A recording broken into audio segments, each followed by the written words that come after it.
you were heavily involved in the development of the first EDUCARE school in Chicago that was, again, birthed from the Ounce Prevention Fund. What is EDUCARE, and what it is about this particular type of school model that you think is so effective? Well, let's go way back to the 1990s.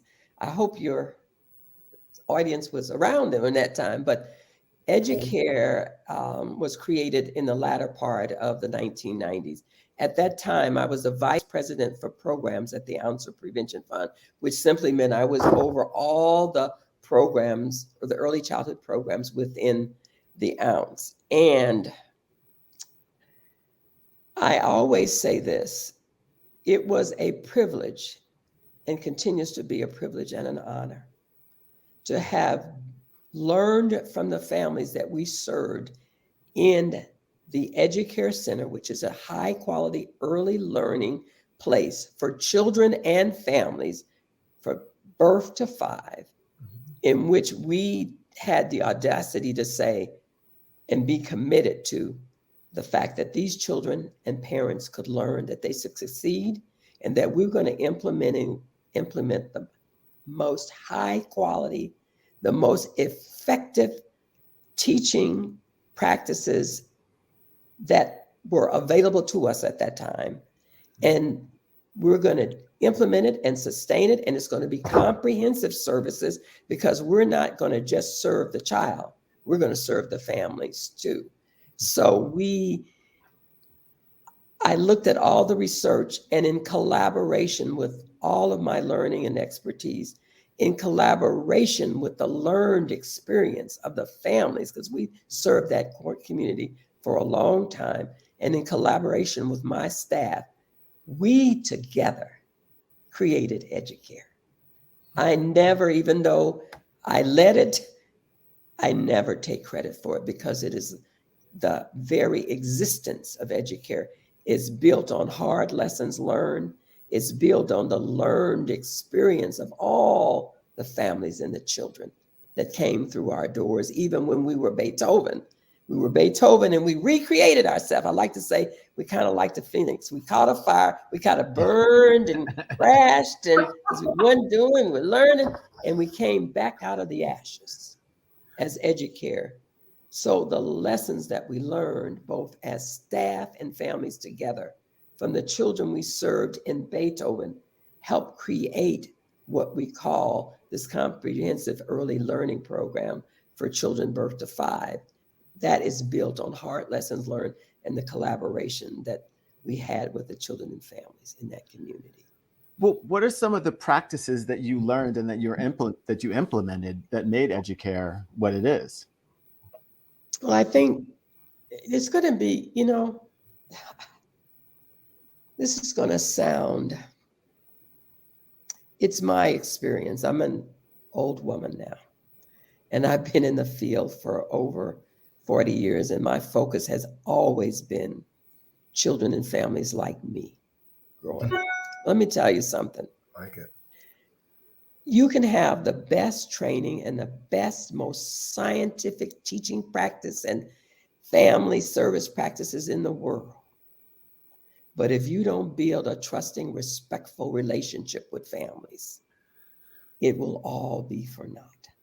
So while there are many curriculums, there is much that has been written about what is the most effective practices, but our practices were first built, before we could do any teaching intervention, was built on demonstrating trusting, respectful, reciprocal relationships that we develop with parents and their children. And from there, we began to implement teaching practices that the research said would work to promote children's learning. But I don't want to start without saying that, because I think too much of that has been said already. You've got research on teaching practice. This is just my experience. This is Portia talking from my experience. Right. And we do need highly qualified, highly dedicated, highly supported teachers, because this is tough work that they're doing. But before we have any of that, we've got to respect and believe in the possibility and the resilience of these children and families before they walk in the door. That's got to meet them at the door. They got to know that they matter, and that no matter what, in the face of every adversity that they come through, as they come through our door, we believe they can make it. We believe in them. They matter to us.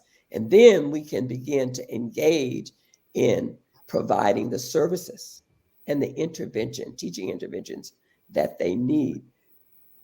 Children, especially children, Black children, the learning styles of Black children was written about in the 80s by a woman named, I think, Janet Benson.